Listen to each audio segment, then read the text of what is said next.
Hey guys, welcome back to my mini blog guys. তো সেদিন আমরা চলে যাচ্ছিলাম, সেদিন বলতে বৃহস্পতিবারে কালকে আমরা চলে গেছিলাম বাগেশ্বরী মন্দিরের পাহাড়ের উপর, যেখানে ভিউ পয়েন্ট বলে জায়গাটার নাম। তো সেখানে আমি, আমার বোন, আমার দিদি, আমার ভাই, আমরা চারজন মিলে চলে যাই। তো যাওয়ার সময় যে রাস্তার পাহাড়ের দৃশ্যটাকে একটু ক্যাপচার করে নিলাম, ভীষণই সুন্দর লাগছিল গাইস, কি বলবো আর।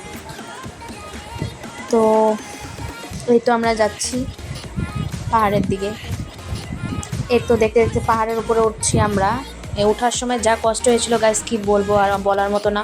যেহেতু লাইফে ফার্স্ট টাইম পাহাড়ের উপরে উঠলাম, তো প্রচুরই আমার কষ্ট হয়েছিল, আর সাথে বোনেরও কষ্ট হয়েছিল। আমার দিদির আর ভাইয়ের অতটা কষ্ট হয়নি, যদিও ওদের অভ্যাস আছে। তো এই যে ওঠার পরে এত সুন্দর উপর থেকে লাগছিল দৃশ্যগুলো, কি বলবো গাইস তোমাদেরকে আর।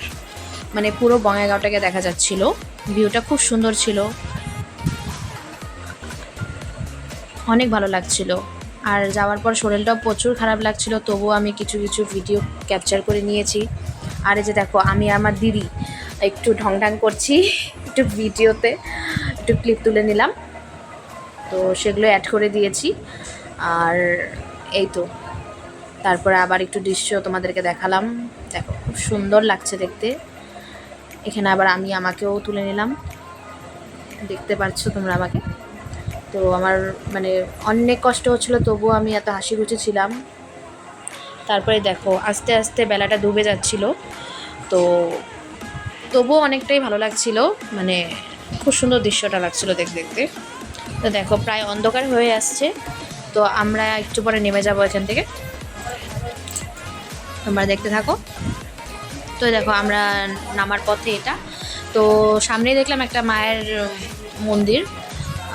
তো খুব ভাল লাগছিল, তো মার মুখটাকে একটু ক্যাপচার করে নিলাম। তোমরা দেখতে পারবে কিনা, দূরের থেকে বুঝতে পারবে কিনা জানি না। তো এই তো দেখো মাকে খুব সুন্দর লাগছিল।